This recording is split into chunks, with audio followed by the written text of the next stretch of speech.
Salut les apprentis photographes, aujourd'hui je vous parle de mon réglage de base. On y va?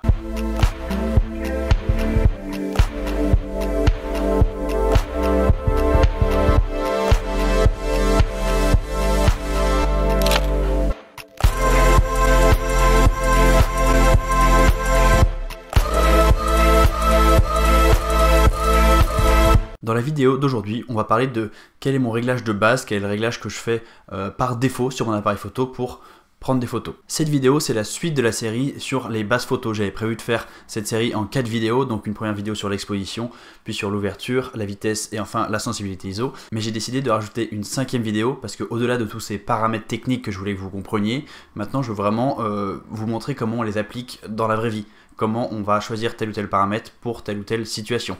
Donc je vais vous parler de mes réglages de base. On va faire un très rapide rappel des vidéos précédentes. On a parlé des 3 paramètres qui influent sur l'exposition.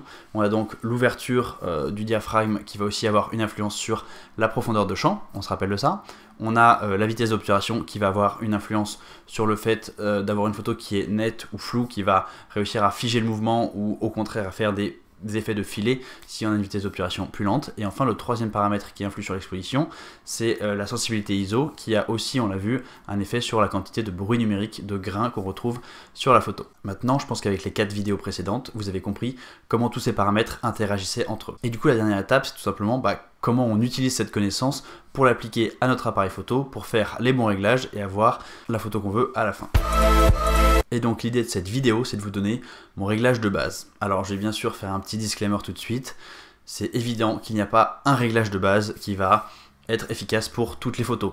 Évidemment, chacun a son style de photo, chacun fait des types de photos différentes, dans des situations de lumière qui sont différentes, donc le fantasme d'un réglage ultime qui ferait les bonnes photos, forcément n'existe pas. Il va falloir s'adapter. Mais bon, quand on regarde mon style d'un petit peu plus près, on peut quand même trouver une certaine cohérence dans le fait que je fais beaucoup de photos de gens, que ça soit de manière professionnelle, que je fais des photos de mariage, des photos de portraits, ou alors dans mon travail personnel, que je fais beaucoup de photos de gens dans la rue. Donc j'ai quand même un sujet commun et ça me permet de dégager de tout ça un peu un réglage de base. C'est un peu en fait le réglage que je vais faire sur mon appareil photo avant de sortir de la maison, parce que je sais pas encore quelle situation je vais rencontrer, auquel cas je vais m'adapter, mais c'est mon réglage premier, mon réglage de base.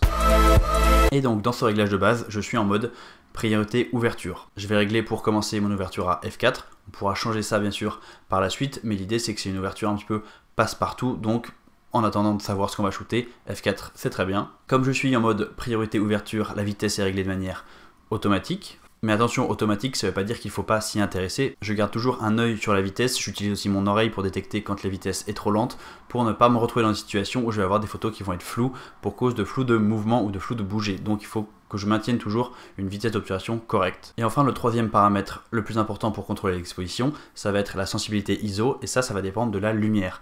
Si je suis dehors en pleine journée, il fait beau, ISO 100 ou ISO 200 plutôt sur les Fuji, parce que sur les Fuji il n'y a pas de ISO 100, on commence à 200, donc je vais mettre à ISO 200. Si le ciel commence à se couvrir, qu'il fait un peu sombre, je vais monter à ISO 400, ISO 800.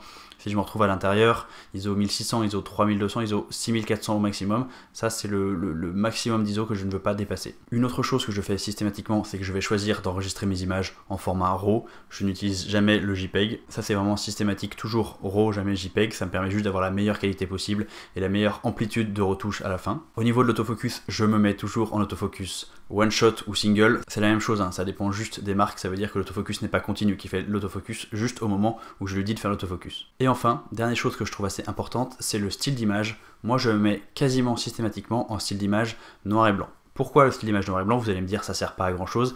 Effectivement vous avez raison, comme je shoot en RAW, j'ai beau être en noir et blanc au moment de la prise de vue, je vais pouvoir récupérer des images en couleur après coup.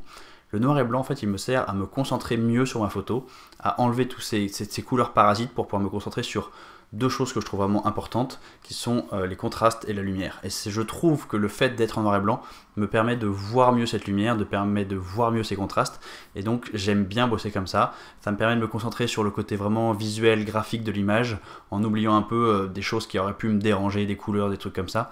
Ça veut pas dire qu'après coup je vais pas les mettre en couleur, parce que je fais quand même un certain nombre de photos couleur, même si je préfère le noir et blanc, mais je shoot en noir et blanc parce que ça me permet de mieux me concentrer sur mes images. Donc voilà, ça c'est le le réglage de base, priorité et ouverture, F4, ISO en fonction de la lumière le plus bas possible, bien entendu. J'enregistre mes images en RAW, mon autofocus est en one shot et le style d'image c'est le noir et blanc. Et donc à partir de ce réglage de base, quand je vais dans la rue faire des photos des gens, je vais donc adapter mon ouverture et c'est vraiment là-dessus que je me concentre principalement. Par exemple, j'ai un seul sujet que je souhaite le détacher du fond, je vais ouvrir en grand pour avoir une profondeur de champ qui sera faible. Si à l'inverse j'ai plusieurs sujets ou alors que j'ai un sujet et que l'arrière-plan m'intéresse aussi, à l'inverse je vais fermer un petit peu, je vais aller autour de F8, F11 pour avoir une photo qui est plus nette, une profondeur de champ qui va être plus grande.